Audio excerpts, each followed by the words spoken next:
ישראל עוקבת בדריכות על הנעשה באיראן اسرائیل ایران میں ہونے والی پیش رفت پر گہری نظر رکھے ہوئے ہے۔ آزادی کے لیے ہونے والے مظاہرے پورے ملک میں پھیل چکے ہیں۔ اسرائیل کے عوام اور پوری دنیا ایرانی شہریوں کی بے مثال جرت اور بہادری پر حیران ہے۔ اسرائیل آزادی کی اس جدوجہد کی حمایت کرتا ہے اور بے گناہ شہریوں کے بڑے پیمانے پر قتل کی سخت مذمت کرتا ہے۔ ہم سب امید کرتے ہیں کہ فارسی قوم جلد ظلم اور جبر سے آزاد ہوگی، اور جب وہ دن آئے گا تو اسرائیل اور ایران ایک بار پھر دونوں قوموں کے لیے خوشحالی اور امن کے مستقبل کی تعمیر میں وفادار شراکت دار ہوں گے۔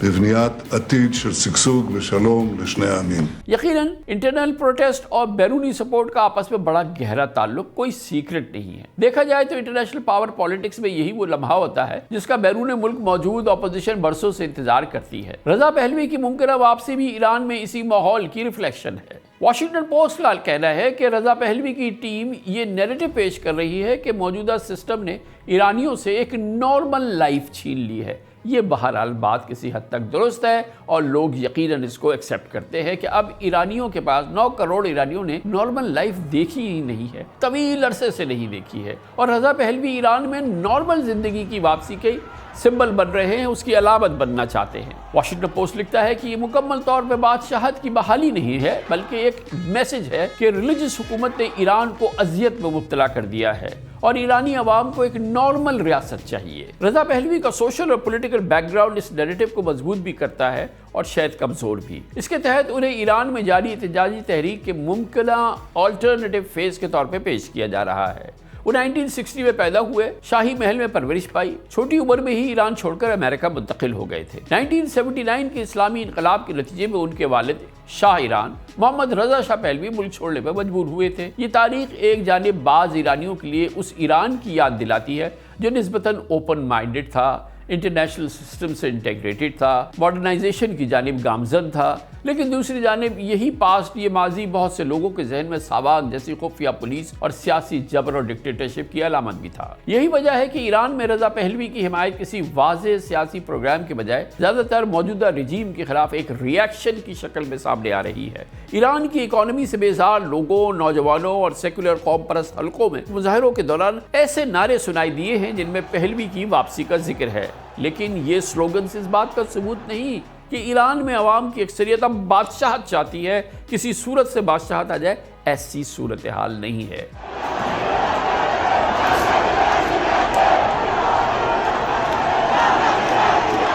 رضا پہلوی کی اصل طاقت ایران سے باہر موجود ایرانی کمیونٹی ہے۔ امریکہ اور یورپ میں مقیم بڑی تعداد میں ایرانیوں کے پاس سیٹلائٹ چینلز، یوٹیوب، ایکس اور انسٹاگرام جیسے پلیٹ فارمز کے ذریعے اینٹی خامنہئی نیریٹو پھیلانے کی بھرپور صلاحیت موجود ہے۔ یہ آواز اگرچہ میڈیا پر تو بہت زیادہ ہے، لیکن ایران کے اندر اس کا کوئی آرگنائزیشن سٹرکچر نہیں ہے۔ اس کے برعکس سپریم لیڈر آیت اللہ علی خامنہئی کی طاقت کا سرچشمہ عوامی مقبولیت نہیں ہے۔ یہ بھی ماننے والی بات ہے، پوری عوام ان کو بری طرح سے پسند نہیں کرتی، لیکن مذہبی قوت اور ریاستی اداروں پر مضبوط گرفت ہے آیت اللہ علی خامنہئی اور ان کے نظام کی، جبکہ ایران میں کوئی حکومت مخالف منظم اپوزیشن بھی نہیں ہے۔ شاید آپ کو نہ پتا ہوا، کوئی بڑی، کوئی اسٹرانگ یا ایک نون اور وائبل اپوزیشن کوئی نہیں ہے حکومت کی۔ پاسداران انقلاب ایران کی نہ صرف ملٹری پاور ہے بلکہ اکانومی، آئل، ٹریڈ، بزنس، حتی تک ریل اسٹیٹ اور کنسٹرکشن کے شعبے پر پاسداران اسلامی انقلاب کا بہت بڑا انفلوئنس ہے۔ عام لفظوں میں ہم یہ کہہ سکتے ہیں کہ رضا پہلوی کے پاس حکومت مخالف جذبات، ماڈرن ایران اور بیرونی حمایت ہے، جبکہ خامنہئی کے پاس، آیت اللہ خامنہئی کے پاس مذہبی پاور ہے، فورسز اور ریاستی سٹرکچر ہے۔ مگر اس سینیریو میں اسرائیل کا ایلیمنٹ فیصلہ کن نیریٹو بنا سکتا ہے۔ دنیا نے دیکھا کہ 2023 میں رضا پہلوی نے اسرائیل کا دورہ کیا اور ہولوکاسٹ کی میموریل سیریمنی میں شرکت کی، اور یہ اعلان کر دیا کہ مستقبل کا جمہوری ایران اسرائیل اور عرب دنیا کے ساتھ مل کے چلے گا۔ مڈل ایسٹ کے لیے CIA کے سابق سینئر اینالسٹ ولیم اوشن نے بلومبرگ میں لکھا ہے کہ ایران اس وقت شدید اکنامک پریشر اور لمیٹڈ اسٹیٹ کنٹرول میں ہے، جبکہ حکومت کے پاس صورتحال پہ قابو کرنے کے لیے وقت اور ریسورسز بہت تیزی سے کم ہو رہے ہیں۔ نہ جانے پریزیڈنٹ ٹرمپ کی معلومات کا ذریعہ کیا ہے، مگر انہوں نے اپنے طیارے پر صحافیوں سے گفتگو کرتے ہوئے کل کہا کہ ایران مذاکرات کے لیے تیار ہے۔ ٹرمپ نے تفصیلات بتائے بغیر رپورٹر کو کہا، ہاں وہ تیار ہے، انہوں نے کل فون کیا تھا، وہ مذاکرات کرنے چاہتے ہیں۔ ٹرمپ کا کہنا تھا کہ ہو سکتا ہے ہم ان سے ملاقات کریں، لیکن جو کچھ عوام کے ساتھ ہوا ہمیں کچھ کرنا پڑے گا۔ They want to have freedom. The protesters are after freedom. Iran has not allowed freedom for a long time. And the protests, I don't think they're trying to appease me. They're trying to get somebody to help them. They're under siege. There seem to be some people killed that aren't supposed to be killed. These are violent. If you call them leaders, I don't know if they're leaders or just they rule through violence. But we're looking at it very seriously. The military is looking at it. And we're looking at some very strong options. We'll make a determination.